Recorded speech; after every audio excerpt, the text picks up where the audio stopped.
La compañía Helidroid. En Helidroid dedicamos a hacer drones de diferentes tipos, con diferentes tecnologías, con diferentes alcances, desde equipos que vuelan 10, 15 minutos hasta equipos que vuelan 40, 45 minutos. Tenemos un departamento de ingeniería donde nos dedicamos a hacer desarrollo de este tipo de tecnologías y les vamos a presentar acerca de drones de impresión 3D donde hacemos nuestros prototipos. La conferencia la va a impartir el ingeniero Eric Kramer y pues muchas gracias. Buenas tardes, entonces yo les voy a explicar todo lo relacionado a lo que son los drones de impresión 3D. La presentación va a consistir de tres partes. La primera parte les voy a dar una introducción a lo que son quadcopters, que fue a lo que nos enfocamos en este caso por los drones. De hecho, aquí pueden apreciar el dron de impresión 3D que realizamos. La segunda parte va a consistir en lo que es la impresión 3D propiamente. Les voy a explicar de diferentes partes para que entiendan bien en qué consiste la impresión 3D y cómo es que se desarrolla. Y ya por tercera parte, la presentación va a consistir propiamente en el diseño del dron que desarrollamos nosotros. En la parte 1 les voy a explicar la introducción de los quadcopters, la estructura y física de un quadcopter para que entiendan cómo es que funciona, así como los movimientos que contiene el quadcopter y el módulo de control. Aquí, como pueden apreciar, es un modelo sencillo de un quadcopter, simplemente es una animación de cómo es que estaría funcionando la estructura y cómo deben de acomodarse las propelas. Como introducción a los quadcopters tenemos tres diferentes diseños. El primero serían los drones comerciales, como podemos apreciar en la esquina superior derecha. Esos drones son únicamente recreativos. Las personas a veces lo utilizan para la parte de filmación, todo dependiendo de las características que contengan. Pero básicamente se enfocan en la parte de recreación o filmación o ya tienen un proyecto designado propiamente. En la esquina inferior izquierda podemos apreciar drones que utilizan para investigaciones. Estos drones tienen características propias que cada persona desarrolla para lograr una característica en especial. Por ejemplo, hay personas que lo utilizan para hacer mapeos por láser, para hacer exploración de terreno, para hacer diferentes cosas que pueden utilizarlo. Se enfocan propiamente en lo que sería investigación. Lo tercero es como una mezcla entre comercial e investigación. Son equipos ya desarrollados que no son tan abiertos. Sí te dejan hacerles modificaciones, por ejemplo, en lo que sería la planeación de rutas de vuelo, pero no te dejan hacer tanta modificación en lo que sería su comportamiento interno. O sea, no son tan abiertos en sí como lo que sería un dron propiamente para investigación. Ya ahora vamos a meter lo que sería la estructura y la física de un quadcopter. Primeramente podemos encontrar dos tipos de configuraciones. Está la configuración en Plus, que podemos apreciar en la esquina izquierda. Este tipo de configuración lo que tiene es que tiene un dron en la parte, un motor en la parte frontal, un motor en la parte lateral. Y haz de cuenta que lo que tenemos son diferentes tipos de vuelos en lo que son la rotación de los motores. Uno gira en sentido de las manecillas del reloj y otro gira en sentidos contrarios a las manecillas del reloj. Los de sentido contrario se proporcionan en las partes laterales en lo que sería la configuración Quad Plus. La otra configuración es la Quad X. En este tipo de configuraciones los motores están encontrados al igual que en la Quad Plus. La diferencia es que están en forma de cruz, la configuración de estos. Al igual tenemos dos que giran en sentido contrario a las manecillas del reloj y dos que giran en sentido propiamente de las manecillas del reloj.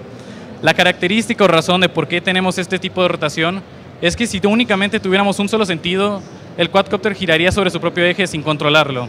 Y al tenerlo con diferentes sentidos logramos la estabilidad, que es lo que se busca en ese tipo de sistemas. Lo siguiente sería la configuración física o componentes que podemos encontrar en un quadcopter.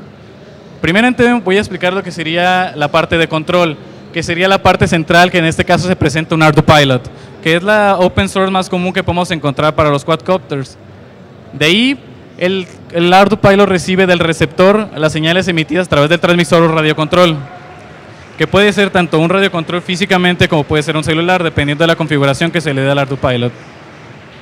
Después, los comandos del ArduPilot se envían a lo que serían los controladores de vuelos o SCs, que los cuales se encargan de controlar las señales que se envían a los motores para mandar las ondas de vuelo.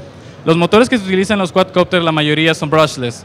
Esto es debido a que los brushless no presentan tanta fricción y no presentan tanto desgaste, lo cual ayuda mucho a las pérdidas de energía y proporcionan un mejor balance del equipo. Aparte, los brushless alcanzan velocidades mucho mayor que los motores de DC, lo cual es algo muy útil en cuestión de este tipo de sistemas. Una característica propia de los brushless es que son motores trifásicos, los cuales necesitan una señal de PWM, una señal de ondas, que tienen que ser de tiempos muy específicos, si no, no va a funcionar. Es por eso que requieren de un controlador de vuelo, el cual debe de aguantar el amperaje que va a demandar el motor debido a al torque que presentan con el aire y a las propelas que se le coloquen. Y por último está el módulo de batería, el cual se utiliza para alimentar el quadcopter en sí. Una característica muy importante de los quadcopters es que hay una relación muy especial, lo que sería entre la batería, el motor y las propelas. Uno diría, quiero que mi quadcopter vuele más tiempo, pues le pongo una batería más grande. Pero al ponerle una batería más grande demandas más peso.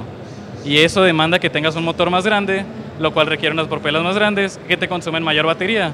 Entonces tienes que llegar a un punto donde encuentras un balance entre los tres para lograr el tiempo de vuelo que tú de verdad quisieras para tu equipo. Es por eso que se hacen tantos análisis y se utilizan mucho para investigaciones, para lograr ese tipo de estabilidad o alcance que podemos tener entre esa relación que tenemos de motor, propela y batería. Ahora les voy a explicar lo que son los movimientos que podemos lograr con los quadcopters. Tenemos el movimiento que es el pitch, que sería que el equipo va a girar por la parte frontal o se va a inclinar hacia atrás.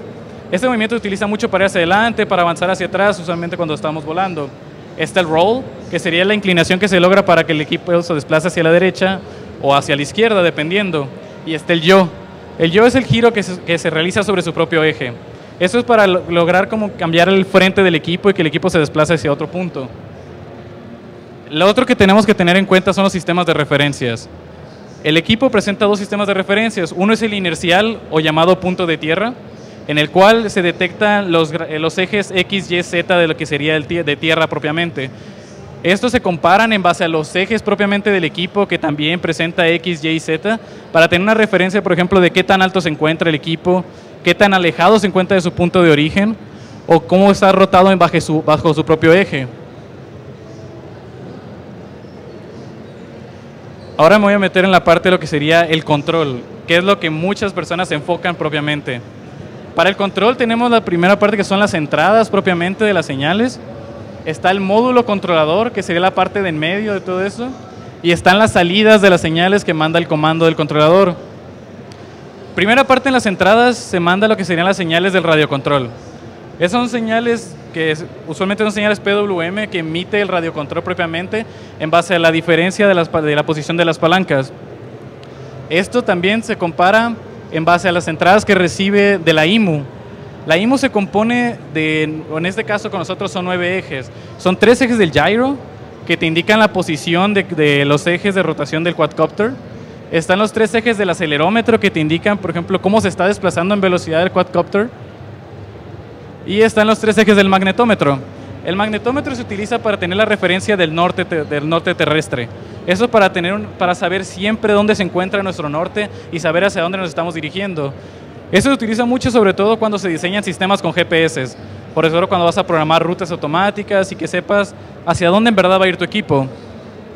Ya propiamente en la parte central, ambas entradas se comparan. Esto es porque necesitas saber dónde está el equipo actualmente en base a los comandos que le estás mandando con el transmisor. Y eso se realiza en la parte del PID, que es lo que se llama estabilización. Lo que haces es compensar en base a los comandos que tú programas y las entradas con las cuales estás recibiendo de la IMU, todos los movimientos que debe desarrollar la parte de los SCs.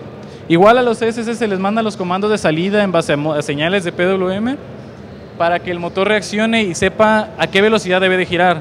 Es como, por ejemplo, cuando quieres rotarlo sobre su propio eje, unos motores tienen que girar más rápido que los otros para compensar el balance. Entonces lo que hay comandas en base a la unidad de control.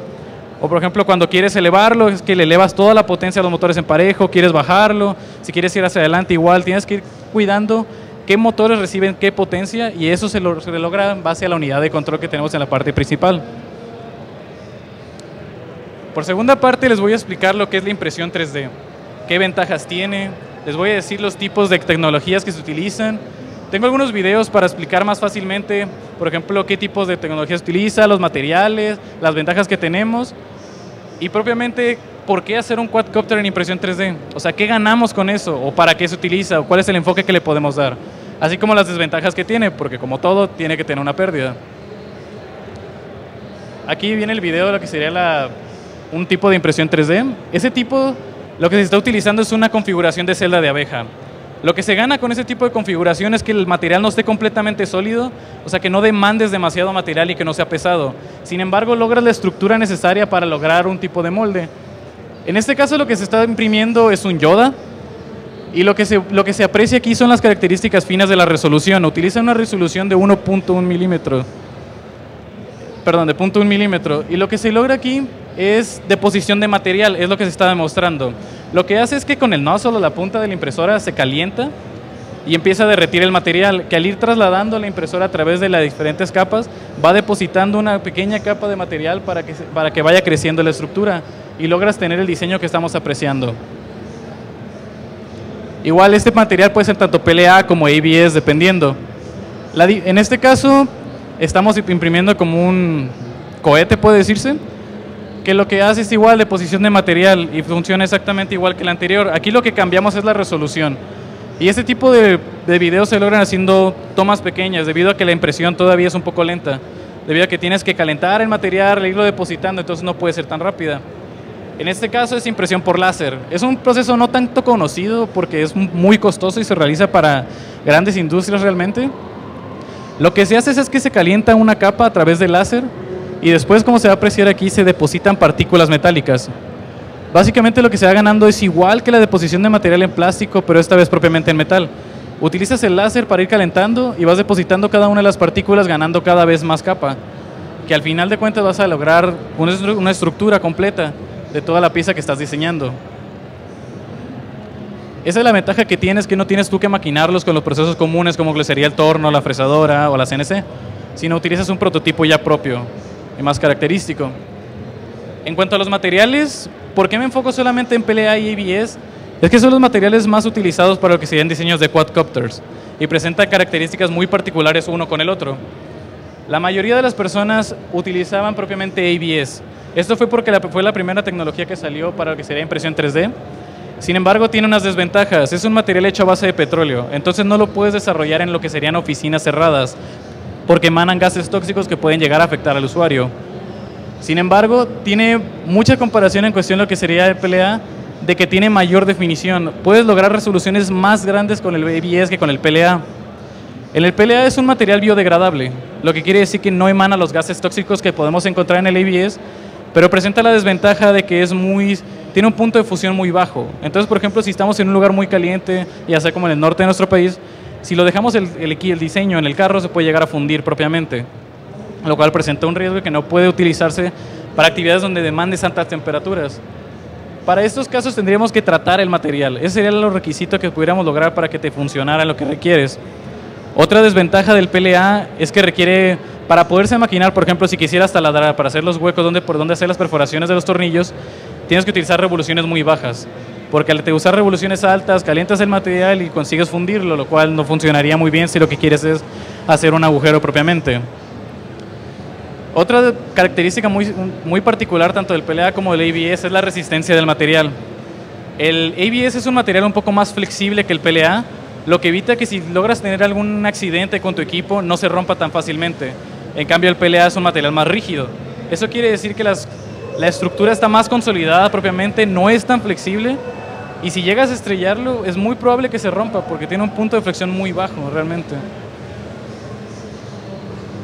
¿Por qué hace un quadcopter en impresión 3D? ¿O qué enfoque le damos realmente a esto?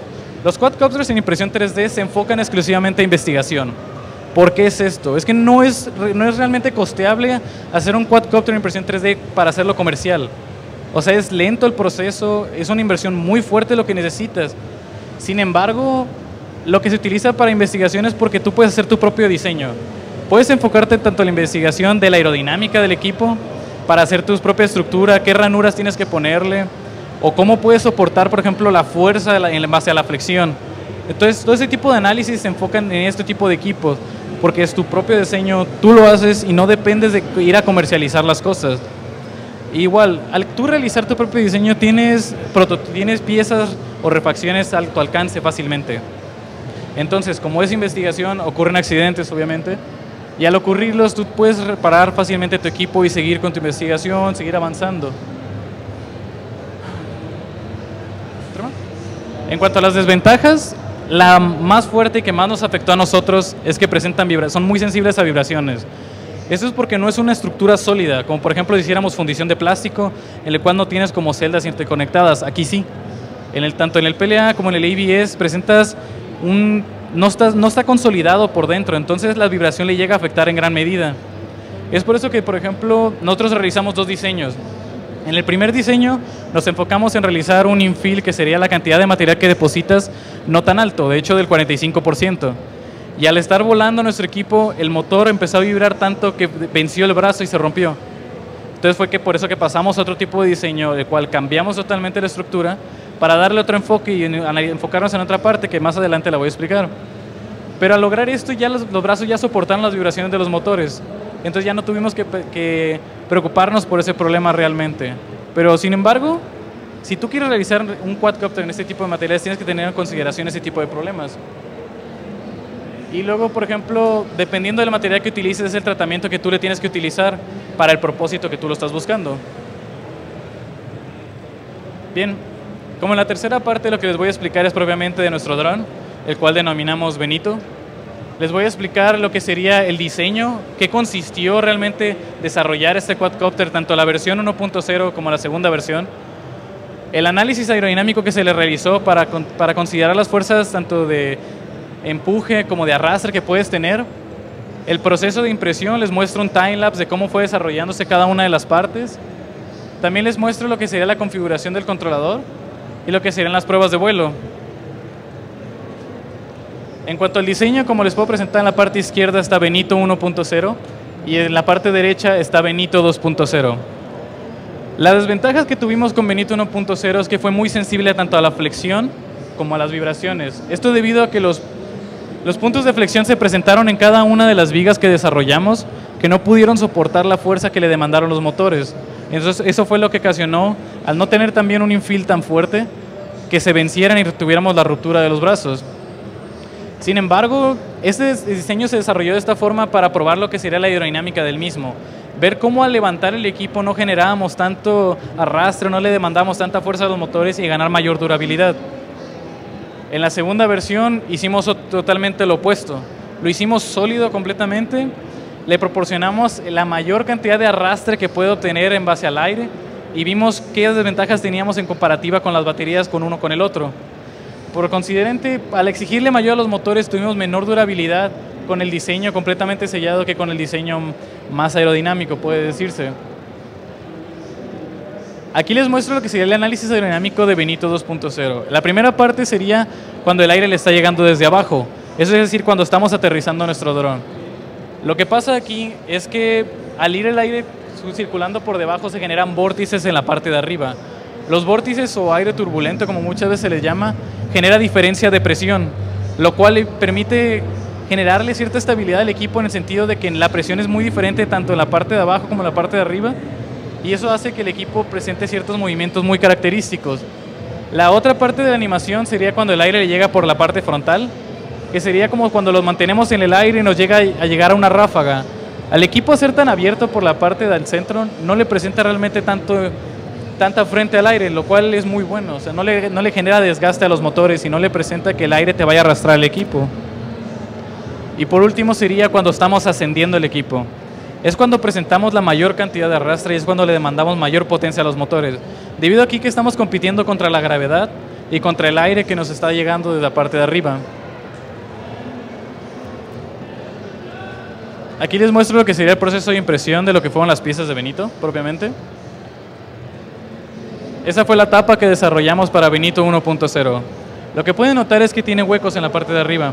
Como les comenté, los huecos son para que el aire pueda fluir a través de ellos y genere los vórtices propiamente dentro del cuerpo, lo cual ayuda a levantarlo más fácilmente y que no le presente tanta demanda a los motores. Fue por eso que tuvimos una mayor durabilidad de batería con este diseño que con el otro. Ahí sería la base. Ya propiamente el diseño fue muy similar tanto la base para 1.0 como el 2.0. Ahí serían los brazos que desarrollamos. Primero desarrollamos los brazos y las bases, y ahí sería otro brazo, pero de otra estrategia de diseño. Esto fue para demandarle a la impresora realmente. También la estábamos probando y probar diferentes tipos de impresión que podemos lograr. Esa fue lo que sería la tapa ya de Benito 2.0. Lo que podemos apreciar aquí es que es sólida. Como les comenté, quisimos probar otra parte de la que sería la investigación de nosotros, que fue demandarle lo más que se podía a los motores y a la batería y ver qué diferencias podíamos obtener con esto. Aquí les voy a explicar lo que sería la configuración del controlador. El controlador que utilizamos nosotros es un ArduPilot, lo que sería open source, que te permite hacerle modificaciones a tu gusto. A través de la plataforma Mission Planner, lo que modificamos nosotros son tanto los PIDs de estabilidad del equipo, como por ejemplo lo que sería la aceleración del compás que tiene. Le puedes poner el tipo de frame propiamente que tiene el quadcopter, ya sea configuración en Plus, configuración en X. Lo que puedes tener, haces las calibraciones del radiocontrol, presentas diferentes modos de vuelo dependiendo de la configuración que tú le des. También tiene muchas características muy particulares. Aquí le puedes adaptar lo que son tanto sonares como sensores ultrasónicos. Es la ventaja de lo que tenemos en open source. Es muy abierto para lo que tú lo puedas modificar para lo que tú requieres. Nosotros en realidad no nos enfocamos tanto en esa parte, en ese caso de la investigación, porque se enfocó en el diseño. Nosotros quisimos diseñar un frame adecuado y ver qué ventajas tiene tanto del más aerodinámico como del menos aerodinámico. Por último, les voy a presentar lo que serían pruebas de vuelo. Esa es la prueba de vuelo de Benito 1.0. Como podemos apreciar, el equipo es bastante estable.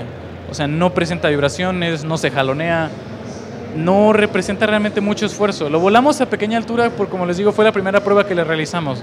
Ya al momento de elevarlo a mayor altura fue cuando se le presentó mayor esfuerzo a los motores y fue cuando ocurrió la caída, la cual no tenemos en video. La segunda parte sería la presentación de Benito 2.0. Este lo volamos en la barranca de Huentitán. Eso para probar todavía una diferencia de presión en cuanto a la altura de la barranca y al momento de alejarlo todavía de donde nos encontramos. Obviamente la presión no es lo mismo en donde estás en la parte de tierra como de trasladarlo a lo que sería el vacío. Y sin embargo el equipo se comportó muy bien. A pesar de su peso y a pesar de que el diseño no es tan aerodinámico, el equipo presentó bastante estabilidad. No nos generó realmente problemas al volarlo, no se jaloneó, no tuvimos ningún inconveniente con él.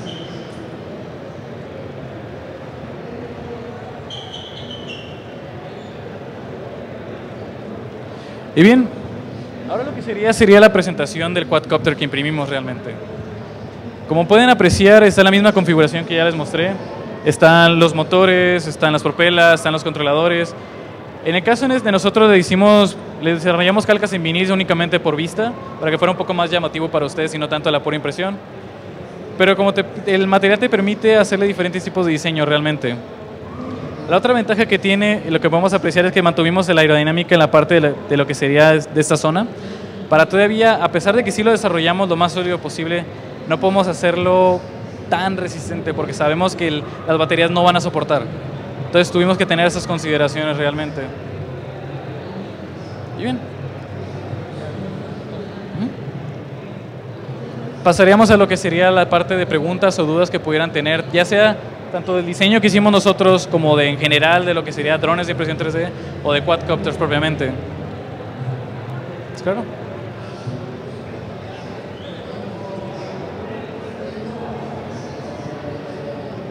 La tarjeta de vuelo que utilizas para programar los motores, ¿es algo similar a, por ejemplo, una Galileo, un Arduino o algo así? Sí. Al igual que los Arduinos son open source, entonces de hecho tú pudieras utilizar cualquier tarjeta de Arduino para desarrollar un quadcopter. Lo único que tú tuvieras que agregarle a ese, que estas ya los traen, son las entradas para la SIMU, que serían tanto para gyro como para el acelerómetro como para el magnetómetro. Es lo único que tú necesitarías agregarle a tu Arduino para que pudiera funcionar. Ok, y bueno, lo que tú mencionabas de que se pueden utilizar para investigación, la misma tableta nos permite utilizar infrarrojos o todo eso, o aparte hay que agregarle una tarjeta que controle solamente eso. No, como te comento, como es un Arduino, tú puedes modificar su codificación. De hecho, lo puedes conectar a la IDE propiamente del Arduino, ver sus códigos internos y modificarlos completamente a tu gusto. Es abierto a lo que tú desees y propiamente quieras requerir del dron. Pero te limitas mucho a lo que es la memoria, ¿no? Del circuito interno, pues. Sí, ya modifica su configuración interna.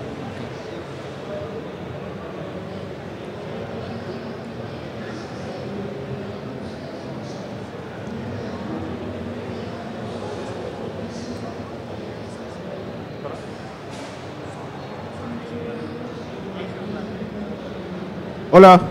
¿Sí, claro? Tengo 3 preguntas muy rápidas. A ver, dime. La primera, a la hora de diseñar tu prototipo, ¿cómo calculaste el centro de gravedad para el mismo? ¿Y cómo repartiste los pesos para que tuviera buena estabilidad a la hora de tener turbulencias o alguna cosa, una situación parecida? Sí, claro. Mira, lo que desarrollamos para eso fue cuidar el tamaño de los brazos. Desarrollamos que cada uno de los brazos y la distancia entre ellos fuera la misma. Entonces, básicamente, como es configuración en X, es como si dibujaras un cuadrado. Entonces, tú colocas los motores en su posición adecuada. Eso para que tu centro de gravedad se enfoque en la parte media. Lo que también lo conseguimos es montar la batería en la parte de adentro del equipo para que el centro de gravedad se desplace a su centro. Si tú colocaras la batería abajo, la mayor parte del peso estaría por debajo. Entonces, sí tendrías un poco más de inestabilidad en ese punto.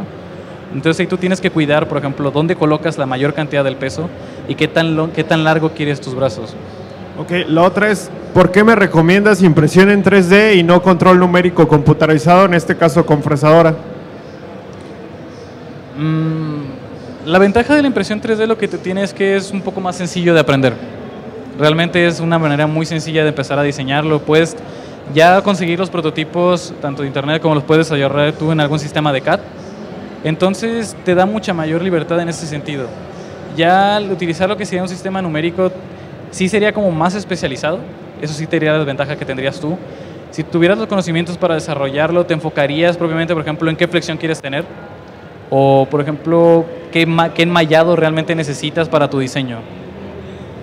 Okay. Y por última, ¿qué software me recomiendas para el diseño del mismo y su posterior manufactura? Nosotros nos enfocamos en el diseño utilizando SolidWorks. Esto es porque es el sistema que mejor conocemos tanto para el análisis aerodinámico como para análisis de fuerzas y diseño estructural propiamente. Okay. En cuanto a Boeing Mises, el examen que te arrojó Solid, ¿cumple en este caso con la fuerza que está demandando tus motores junto con gravedad y turbulencias de aire? ¿Sí salió buen resultado en este caso? Sí, tuvimos un buen resultado. Perfecto, gracias. De nada. Claro, adelante.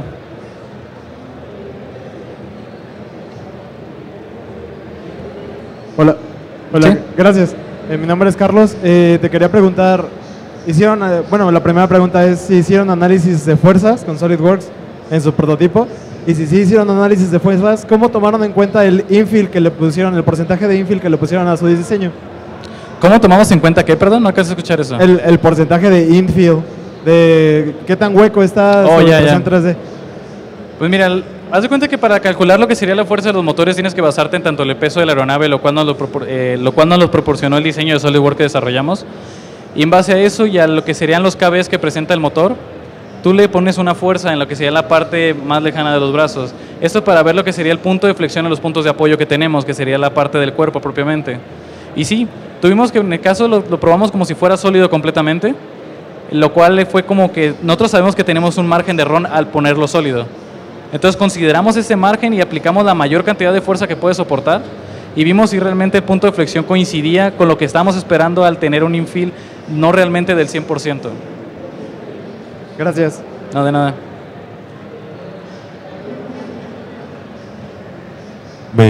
Sí, claro. Mi pregunta va enfocada a... Hiciste referencia a lo que sería impresión por láser o que sería de metales. En sí es si se puede hacer alguna aplicación a los drones por mismo de la impresión en metal, y la otra sería ¿qué metales en sí se pueden imprimir en 3D? Bien, en cuanto a la impresión de metal para lo que serían los drones propiamente, no me ha tocado ver alguno. Me ha tocado ver, por ejemplo, impresión en fibra de carbono. Eso sí es deposición de material igual que los anteriores, pero de metal hasta ahorita no me ha tocado a mí conocer alguno en el área de las investigaciones que hemos estado desarrollando. Y en cuanto al material que pudieras utilizar, me imagino que serían como fibras de aluminio, sería como que lo más propiamente lo que pudieras funcionar para eso. Sí, claro.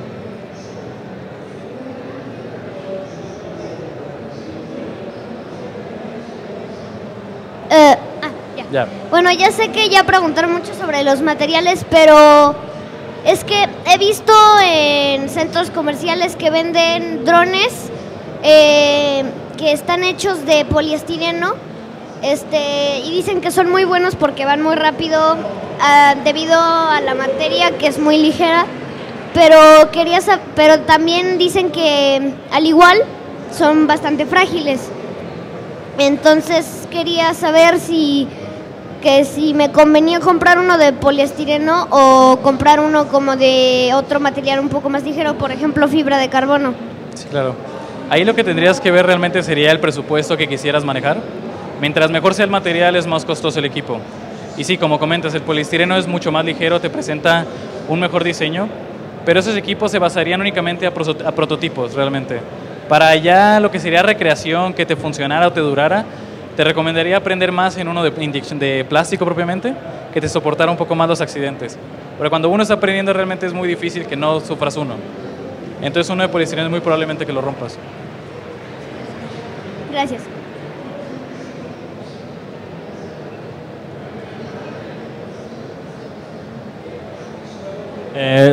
Tú comentaste que usaste un controlador PID para, en este caso, el dron. ¿En qué te basaste para diseñar tal controlador o los pasos que realizaste para hacer ese? Bien, básicamente lo que hacemos es que ya viene precargado lo que sería un módulo para el ArduPilot, en este caso el equipo que utilizamos nosotros. Entonces lo único que utilizamos fue compensarlo. O sea, al momento de tener un diseño nosotros tuvimos diferente peso al que estaba diseñalmente originado. Entonces lo que haces es compensar tanto, por ejemplo, para el pitch, para el roll, y compensas también lo que sería para el yaw.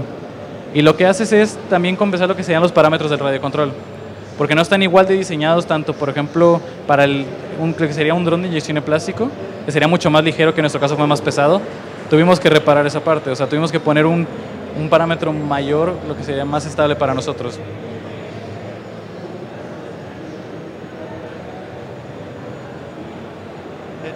Bueno, el diseño de las hélices, ¿las diseñaron también ustedes o fue igual ya de algún prototipo ya hecho o de qué material están hechas las hélices? Y si las diseñaron, ¿con qué ángulo estuvieron de ángulo de ataque? No, las hélices fueron adquiridas junto con los motores. Lo único que diseñamos nosotros sería el frame, propiamente del equipo. ¿Y no sabes de qué material son las hélices? De plástico. Bueno, pero ¿de ABS, polímero? No, es plástico propiamente... ¿AP-Zinc? Es de AP-Zinc el plástico.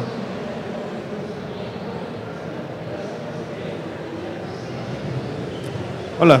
¿Sí, claro? Bueno, había como tenido la idea de que los drones, como vienen evolucionando desde una tradición hobbyista, es como si juntaras 4 helicópteros, ¿no? Y entonces, por algunas reglas básicas de aerodinámica, vuelan porque tienes un montón de motores con propelas. Pero al final la distribución de estos motores como que solamente ha sido un añadido de que como que vas hackeando. No ha existido un diseño en realidad optimizado para tener un dron. No se ha diseñado un dron en verdad, sino solamente con derivaciones y añadidos es lo que tenemos. ¿Por qué en tu diseño no exploraste como estas optimizaciones, digamos, en vez de tener 4 en H o 4 en X, 3 o 3 y uno arriba? Ok. Probablemente nosotros la investigación no la desarrollamos a la que serían las configuraciones, sino al frame que podemos desarrollar en cuanto a la aerodinámica del equipo. Sí, hay diferentes tipos de configuraciones que podemos obtener. En este caso presentamos únicamente 2, que sería la Plus o la X. Y sí, hay tricópteros, los cuales lo que utilizan es compensar con la propela trasera la falta del otro motor. La configuración más sencilla en este caso es la X, porque presenta mayor estabilidad en el sentido del acomodo de los motores. En lo que sería la Plus ganarías lo que sería, por ejemplo, en el giro. Te permite hacer giros más bruscos de lo que serían las demás áreas. Y es por eso que no nos enfocamos realmente en las diferentes configuraciones como me estás presentando ahorita, sino únicamente en el diseño del frame. Oye, disculpa, en los sistemas FPV, ¿cómo qué recomiendas usar? ¿Perdón? En los sistemas FPV, ¿cómo qué recomiendas usar? De radiofrecuencia, 5.8, 2.4, igual es dependiendo, pero ¿tú qué recomiendas? Para FPV, pues dependiendo de qué es lo que quieras lograr. O sea, tenemos sistemas FPV, por ejemplo, los Google 2, que utilizan para lo que sean los runners o los racers. Eso es lo que te permite es ver en primera persona, probablemente como si tú fueras el dron, tener un control de cuál es tu frente, cuál es tu parte trasera y si no te pierdes de esa parte. También tenemos, por ejemplo, FPVs en el radiocontrol. Entonces lo que te permite es, por ejemplo, tener tú propiamente ver lo que estás haciendo en filmaciones, básicamente. Bueno, complementando tu pregunta de los sistemas de FPV, puede haber muchos UHF, VHF. Depende de dónde vas a volar. Normalmente los equipos en 5.8 GHz tienen diferentes tipos de ruido. Puedes escoger las bandas desde 5.8 o 2.4 y puedes escoger todas esas bandas. Tu equipo debe tener 3 o 4 switches y con esos 4 switches puedes hacer diferentes modificaciones de la banda. Ese es para el de 5.8, también existe para el de 2.4, pero ese entra en la banda de mucho ruido. Todos los equipos que se manejan de radiocontrol son de 2.4. Entonces 5.8 o UHF de largo alcance son los que te pueden servir. Hay diferentes marcas, está Dragon Link, que es UHF, está el FPV normal, es 5.8, entonces normalmente son los que se usan. ¿Alguna otra pregunta que pudieran tener? Sí, claro.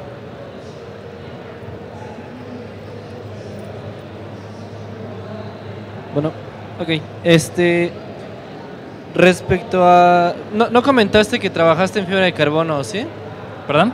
No comentaste que trabajaste en fibra de carbono, ¿o sí has trabajado en fibra de carbono? No, no me ha tocado trabajarlo. Ok, respecto al trabajo en este material, ¿cuál recomiendas que sea como el tamaño óptimo o ideal para tú diseñar tu prototipo? Es decir, para que este no sufra fracturas en los brazos o pandeo por el mismo sistema. En cuanto a tamaño, ¿te refieres, por ejemplo, a la longitud de los brazos? Sí. Ok.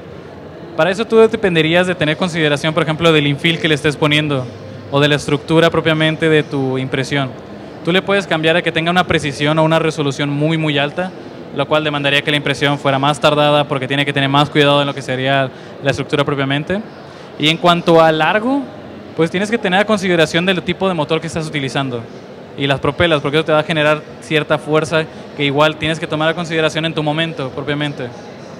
Gracias.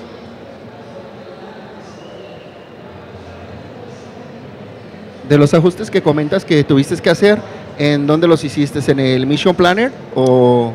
¿Perdón? Los ajustes que comentas que tuviste que hacer de compensación, ¿en dónde los hiciste? ¿Los tienes que hacer en el Mission Planner o lo haces en código y se lo pones al...? Utilizamos el Mission Planner para la parte de configuración. Y por ejemplo también utilizamos otro que se llama Q-Round Control. Ese lo utilizamos para la parte de los análisis. Ese programa tiene una mejor forma de graficar lo que serían tanto la altura como que tienes, como que la estabilidad que estás presentando en el equipo, porque te presenta gráficas propiamente en tiempo real de los diferentes ángulos que logras en el equipo.